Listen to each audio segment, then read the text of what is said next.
Hello everyone, আসসালামু আলাইকুম। Welcome back to my channel. আজকে আমি তোমাদের সাথে শেয়ার করতে যাচ্ছি একটা দারুণ খবর। সম্প্রতি আমাদের পিওবি একটা চাইনিজ সি ড্রামাতে উপস্থিত হয়েছেন এবং এর মধ্যে রয়েছে একটি বিশেষ মুহূর্ত যা তোমাদের অবাক করে দিবে। সম্পূর্ণ জানতে ভিডিওটি শেষ পর্যন্ত দেখতে থাকুন।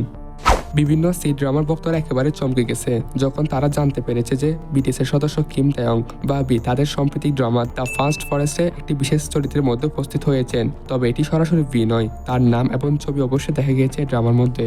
এটা এমন একটা ঘটনা যা সোশ্যাল মিডিয়া এবং ভক্তদের মধ্যে ব্যাপক আলোচনা সৃষ্টি করেছে। ড্রামার 26তম পর্বে যখন প্রধান চরিত্র ওয়েন ইফান সাংয়ান নামক এক চরিত্রকে টেক্সট পাঠাচ্ছিলেন, তখন ওয়েনের ফোনের কন্ট্যাক্ট লিস্টে একটি নাম দেখতে পাওয়া যায়, পিকাং। এমনকি এ নামের সাথে বিয়ের একটি প্রোফাইল ছবিও দেখানো হয়েছে।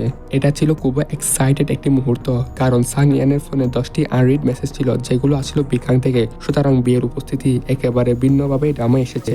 এটা ছিল ভক্তদের জন্য এক ধরনের চমক, যেহেতু তাদের প্রিয় বিটিএস সদস্য অন্যভাবে এই সি ড্রামায় উপস্থিত হয়েছেন।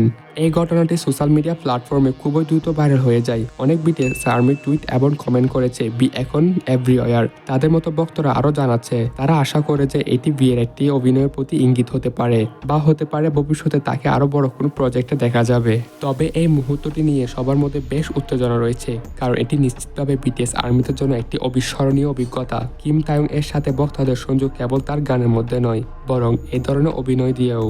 এছাড়া কিছু বিশেষ ঘটনা যা ঘটেছে বিয়ের জীবনে তা তার ভক্তদের জন্য আরও উত্তেজনা সৃষ্টি করেছে। ফেব্রুয়ারি মাসে তিনি তার সাময়িক পদোন্নতি ঘোষণা করেছেন এবং ভক্তদের জানিয়েছেন সার্জেন্ট কিম এসেছে, আমি বেঁচে আছি। এমনকি সাম্প্রতিক সময়ে তিনি কিছু গান প্রকাশ করেছেন, যেমন উইন্টার অ্যাহেড এবং হোয়াইট ক্রিসমাস।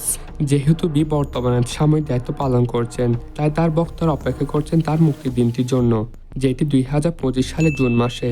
তার ফিরে আসার সাথে ভক্তদের আরও অনেক নতুন গানের অভিজ্ঞতা হবে, যেমন তার অ্যালবামের নতুন গানগুলো। এটা সত্যি ভক্তদের জন্য একটি অসাধারণ বছর হতে যাচ্ছে, কারণ বি শুধু বিটিএসের অংশ হিসাবে নয়, বরং তিনি অনেক নতুন সৃষ্টির মাধ্যমে ভক্তদের অবাক করে দিবেন।